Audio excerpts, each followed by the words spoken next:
The lower reaches of River Hamble are referred to as the heart of British yachting, and that's with very good reason.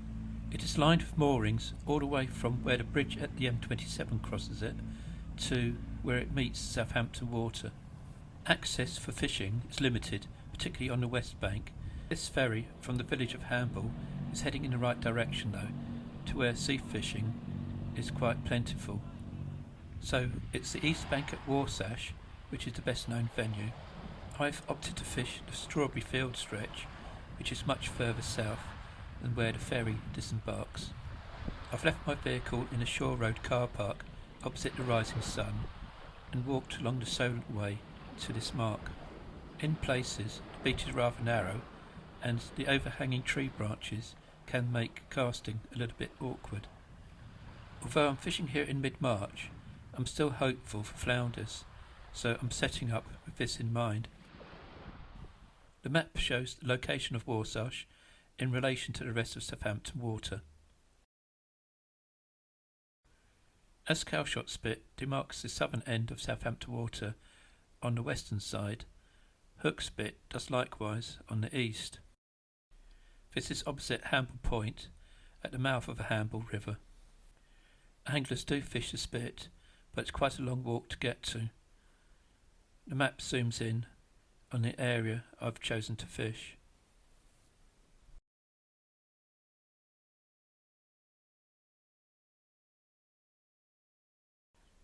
So I'm setting up with my standard approach to fishing Southampton Water with 15-foot Technos Dewey rods, reels with 20-pound braid, and rigs which are either 2-hook or 3-hook long snood clip-down versions. These are made with stop knots rather than crimps, so you can adjust the position of the snoods, so you don't have to fish them clip down, and can move one of the snoods down to hang below the lead. Because there's hardly any tidal pull, grip leads aren't required, so I'm either using pyramid leads or Tucana bomb type leads.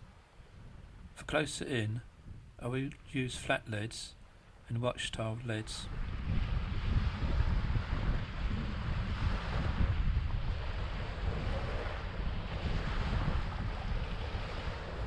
Due to the overhanging branches, I'm not using my favoured rigs which have got 60cm snoods, but I'm opting for the 3-hook rigs with 45cm snoods instead. A little bit later on in this video, I'll run through how I make these rigs.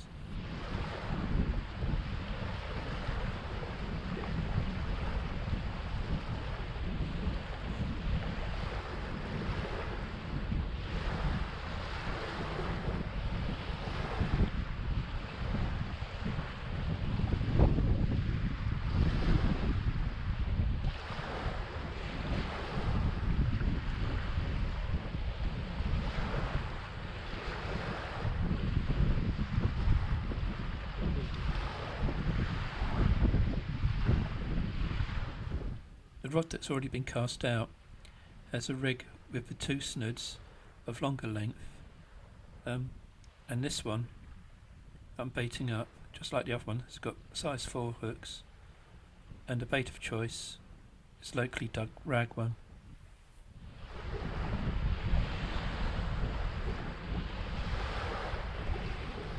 Parking in a car park is free, but it's for a maximum of 4 hours only.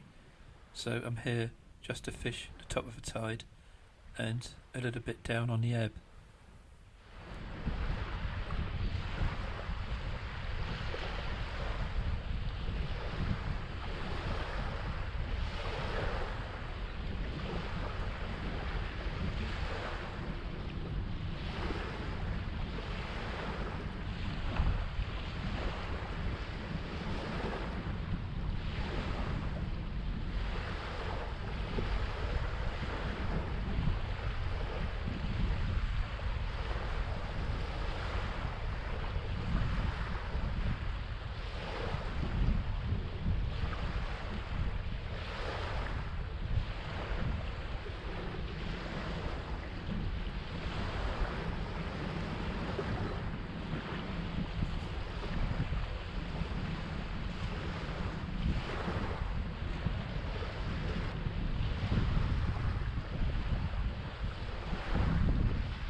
Even though I'm fishing a neap tide, the beach is rather narrow, so I'm wading out just a little bit to avoid the chance of catching one of the branches on casting.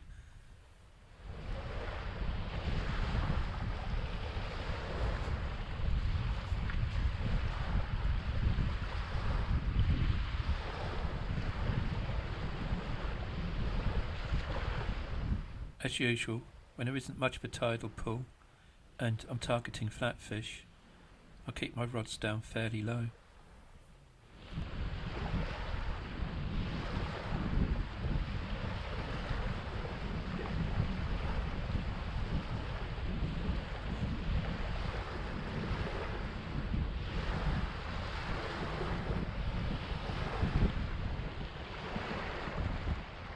I've heard that it's not been fishing that well here, but since the weather seems to be okay, with not much of a wind, I'm still quite hopeful of catching. It's a slow start, so before any action, I'll just run through the rigs I've been using in Southampton Water. The rig on the right is the one I've just cast out, and will demonstrate how I make these. The one in the middle is the 2 SNOOD longer hook length version, and the one on the left you might recognise from other videos as a simple 2 up 1 down flapper, which are quite often used for fishing closer in, but can also be cast at distance. So, running through the components, 2 cascade swivels, a size 6 rolling swivel, a couple of clips, one attached to a rolling swivel, a size 4 Aberdeen hooks. Some rigs would have a short shank B940s, ordinary sequins for bait stops, line cut up for stop knots, and beads to go either side of the swivels. 15-pound line for snoods is plenty strong enough, and 40-pound for the main body line. So I start by assembling the snoods by first of all tying a stop knot. There's no real need for power gum, so I just use ordinary mono for this. To keep the rig simple, I'm not using beads on the hook length, so just thread up a sequin. This is used to help prevent the worm sliding up the line. Knots for tying hooks are personal preference, but here I think I'm using a uni knot.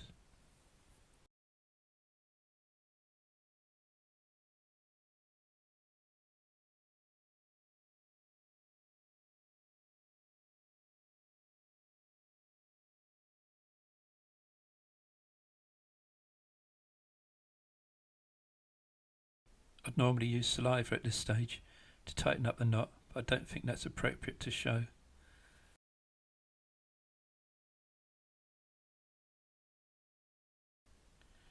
Tag ends then clipped off.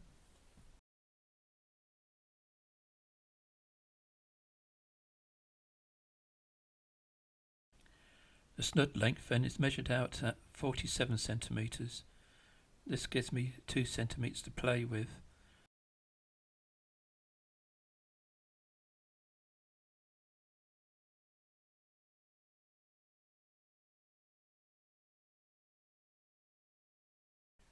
The extra 2 centimetres is used for the knot for tying the swivel to.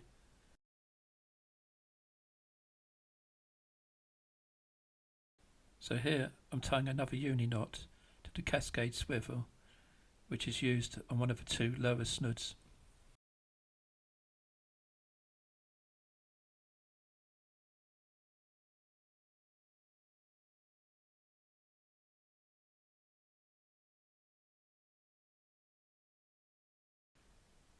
Once the tag head is cut and all 3 snoods are now prepared, it's a question of putting them and the beads in sequence onto the main body line, and then using short pieces of line as stop knots to keep all of these in place.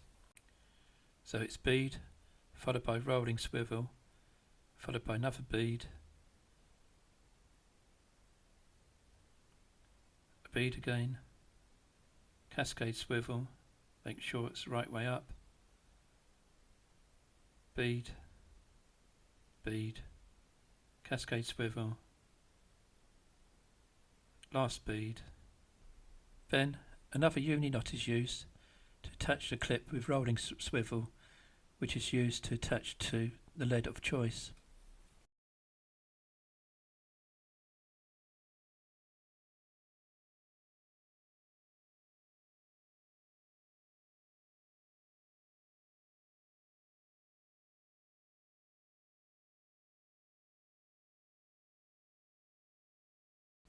The lead here is a 120 gram short-tailed Takana bomb.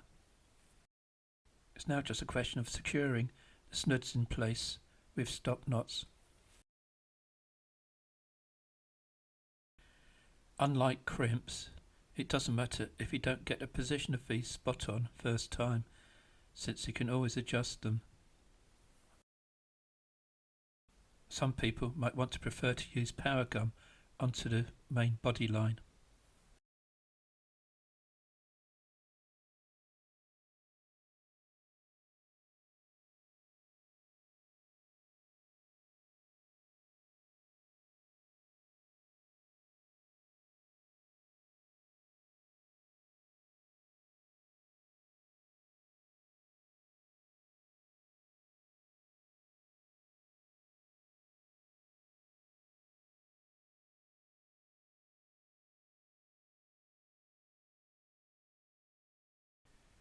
Once I've got the first cascade swivel secured in place, I'll trim off the tag ends and then I'll tie yet another stop knot immediately below the lower one. This gives it a bit more security. It's harder for two knots to slip when the rig is under tension when you're casting than if you've only got one knot beneath the swivel. It is all very fiddly and time consuming, but by tying your own rigs, you can personalise them to your own style of fishing. So, before repeating the process with the other two SNOODs, I just double check to make sure that this one has been secured in the right place and is fairly taut. So that looks fine.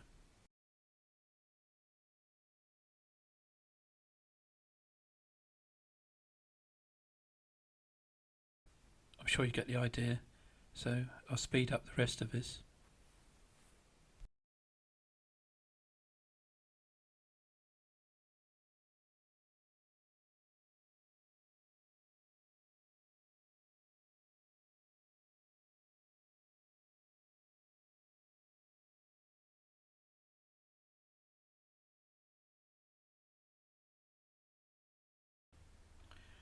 Once the three SNOODs are in place, I'll then extend the body line for about 30 centimetres or so, cut that off, then tie on the clip which will attach the rig to the main line, or rather shock leader.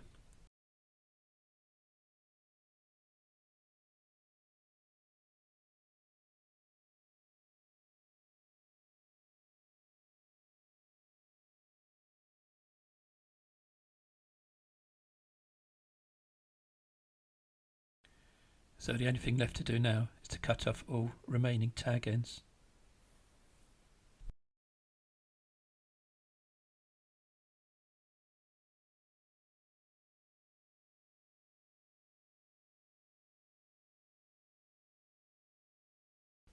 If the SNOODs still appear a little bit loose, then additional stop knots can be used.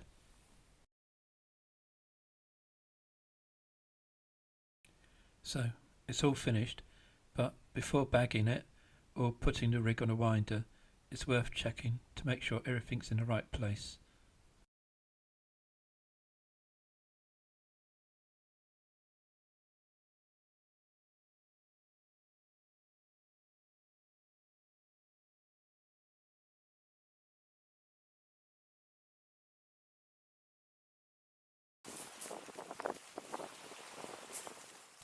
Okay, so it's back to the fishing.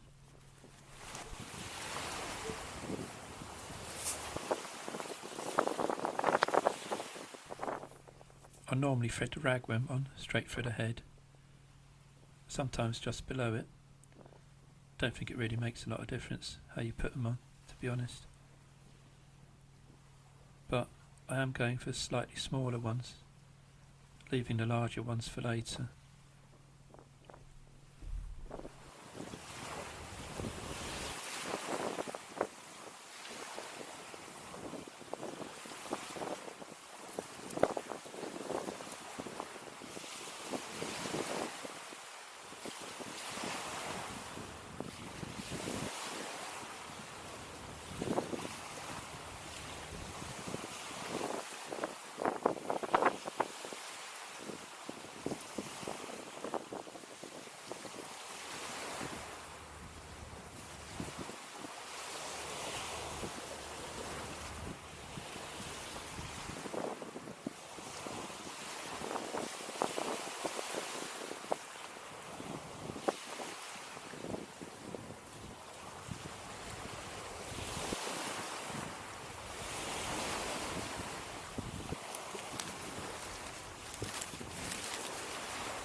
I'm not clipping down the SNOODs this time, since I'm not casting this rig at extreme range.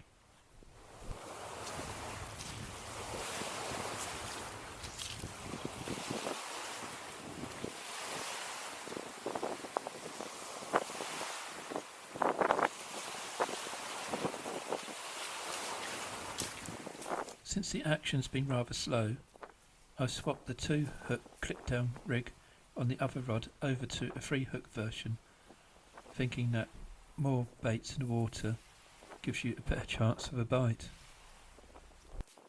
This one has been clipped down to try and get a little bit more distance.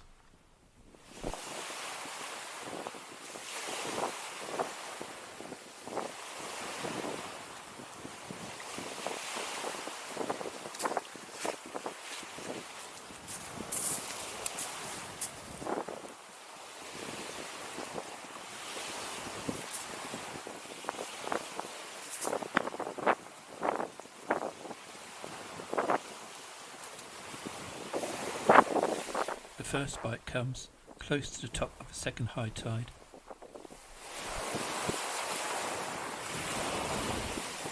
It doesn't feel like a flounder, but at least it's a fish on.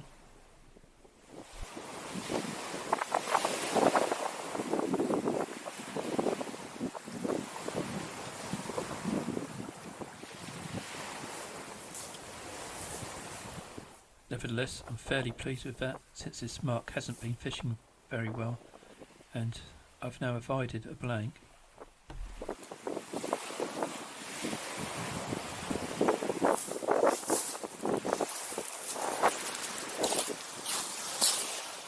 And it's a good sign. When there's one scoredy bass around, there's usually more.